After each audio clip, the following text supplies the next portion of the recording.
Will we be destroyed by our own technologies, by the artificial intelligences that we ourselves create, by the product of our own insidious imaginations run wild? Will we generate our own extinction in a bloody conflict yet to come? These and a million other questions are addressed by the early 21st century reboot of the classic Battlestar Galactica.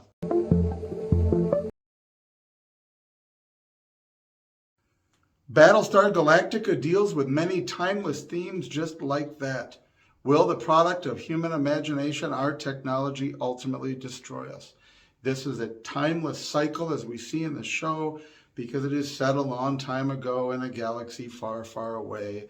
Well, actually, apparently our galaxy, but a long time ago. The human race is apparently trapped in this cycle of producing its own destruction and generating a new generation. Although that last season of the show and that particular arc at the end remain controversial. The great thing about Battlestar Galactica in this timeless story of human beings facing extinction, things that we produced, weapons run amok, warfare unleashed upon us, we have incredible human characters and a great story. Admiral Adama, the man ready to retire, or commander at the beginning, ready to retire, the old soldier who has fought the bad guy before, he has fought the good fight and is ready to hang up his stripes. And then the enemy attack comes and war, thrust upon him again out of nowhere, becoming the last small refuge of hope for the human future. The president of the colonial republic, the secretary of education, who has just learned about her own impending death, dealing with her mortality at the hands of cancer eating away at her body, ends up through the accidents of war and suffering and death, inheriting the mantle of president as the last one in the line of succession. Fighter pilots, crew, people ready to retire, and young ones starting out, the whole cross-section of civilians that are rescued. Battlestar Galactica gives us this incredible story of what they do at their best and at their worst, what real people would do, abusing and using one another, also doing heroic deeds of self-sacrifice to save the human race, dealing with such issues as abortion, the death penalty when human resources are scarce, dealing with things like suicide bombings, when is terrorism justified? Incredible story. But if you've seen it, if you know anything about it, then that's nothing new to you.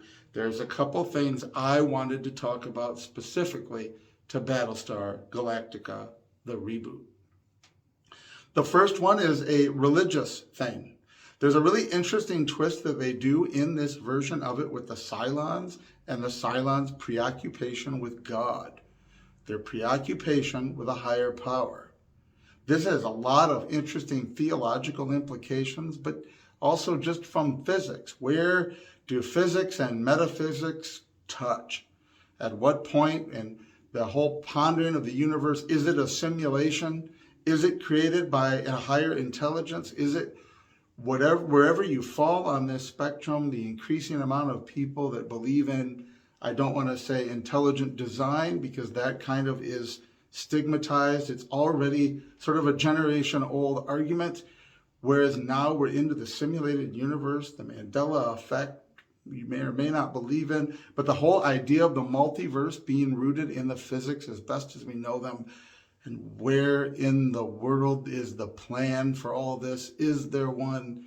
And the fascinating thing they do with Battlestar Galactica is that the Cylons are machines. They're smarter than we are, at least in the sense that even though we produced them, they can expand their memory, their computing capacity. They are able to analyze more bits at once than any of us. And they do weird things like build ships dedicated to resurrection and talk about God and what the purpose is of God has for them in the universe. And they intentionally relate this information to Baltar through a Cylon. It really is an interesting twist on the whole idea of the artificial entity coming to life. We all know this from Skynet. We know this from, even before that, from Star Trek, before Terminator did it, from various incarnations of Star Trek, everything to Professor Moriarty from from Arthur Conan Doyle, Sherlock Holmes becoming sentient, but never have I seen just exactly like what they did with Battlestar Galactica, with having the Cylons. Intentionally, they try to make themselves more and more human, like their creator. And in this process, though, they end up arriving at the conclusion that there is a God, there is a higher creator, and this whole impulse to move towards this, and an almost Eucharistic, sacramental, theological idea of unifying with its creator, as we saw in Star Trek The Motion Picture with V'ger and Commander Decker and with Ilia. But the idea that they would want to breed, to create a Cylon so human that they were actually able to conceive and create a child that would be the future fusion of, for them, semi-divine and the new human. It really is an interesting thematic twist on the whole story of Battlestar Galactica, and I really, really loved it. The second most important thing I think I want to add to this analysis is the character of Starbuck. We live in a time right now, and I'm always talking about this, we live in a time of godforsaken wokeness.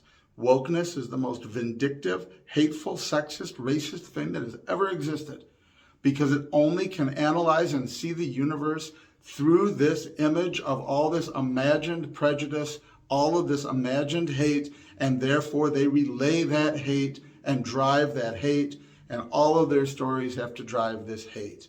We've been seeing this sort of, in an earlier era, it was called political correctness. When Batman in 1987 made Harvey Dent black, played by Billy D. Williams, it wasn't a big deal.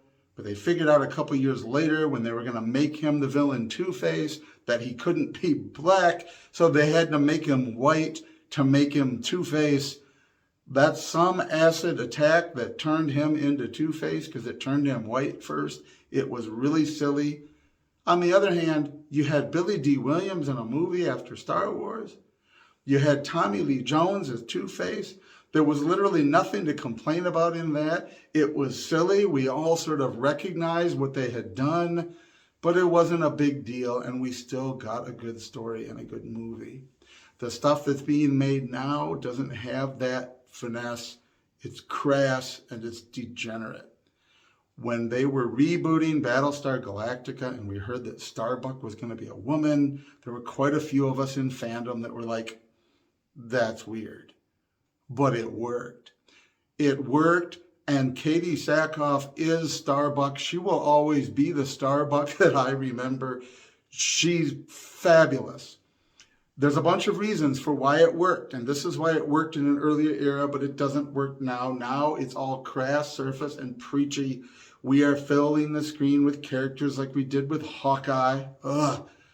Going on and on about how stupendous these people are that have achieved nothing, done nothing, accomplished nothing. There's no story, but as soon as they're met on screen, everybody praises them, how wonderful they are. You make me better. You're the best.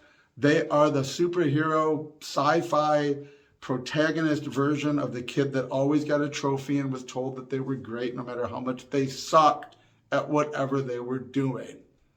Starbuck is not one of these people. They did a fabulous job of doing the character of Starbuck with a woman in that role. They got an actress that knew how to act and could play the role. Katie Sackhoff was able to be, I guess what we used to call tomboyish enough that she could be this badass military fighter pilot in this sci-fi setting plausibly, believably.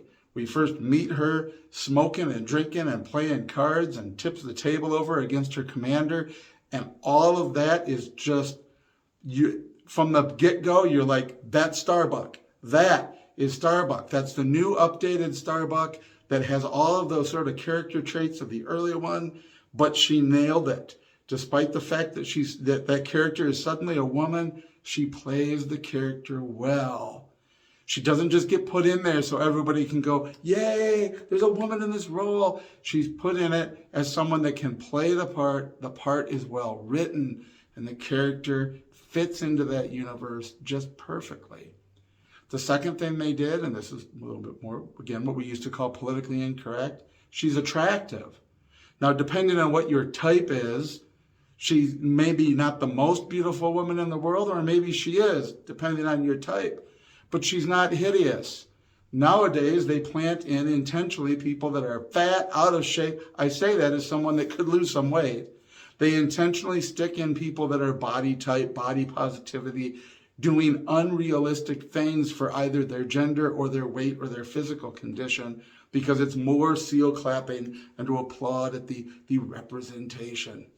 Katie Sackhoff, if you're going to take Starbuck, and for those of us that were children when that show was originally on, Starbuck and Apollo, that pair were almost superhero, the fighter pilots of the colonial fleet.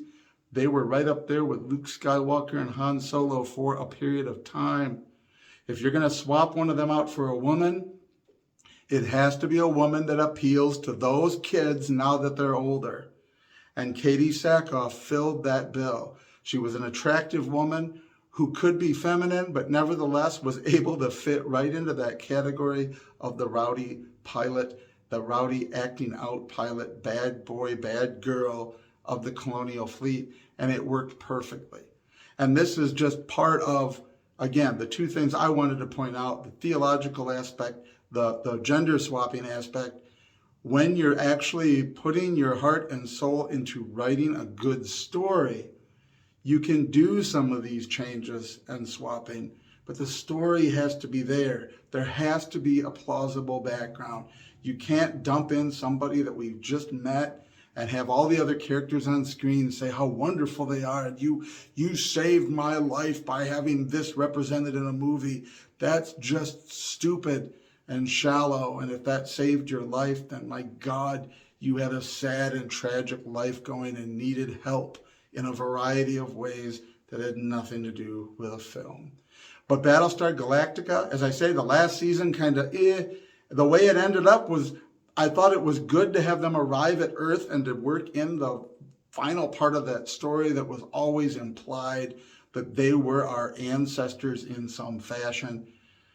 But it was kind of silly that they just gave up their technology. There could have been something more in the story, something they did, some super weapon that stopped the Cylons for good, but destroyed all the technology on the ships and they had to abandon them, dump them into the sun to stop that plague of nanites from spreading. Something could have been done that made more sense of it than the sort of goofy, abrupt ending we kind of got. But the earlier seasons of that show, the whole way it was redone, rebooted, it was brilliant. It was brilliant. It was done with passion, with love for the original, with the artistic writing ability necessary to update it and do it well, and to give it everything it needed to be a real, serious drama made out of that old show. Anyway, those are the things I loved about the reboot of Battlestar Galactica. Let me know what you think below. Am I all wet? Probably. I think I'm right. I have a tendency to think that I'm right. Anyway, let me know what you think below, and we will see you next time.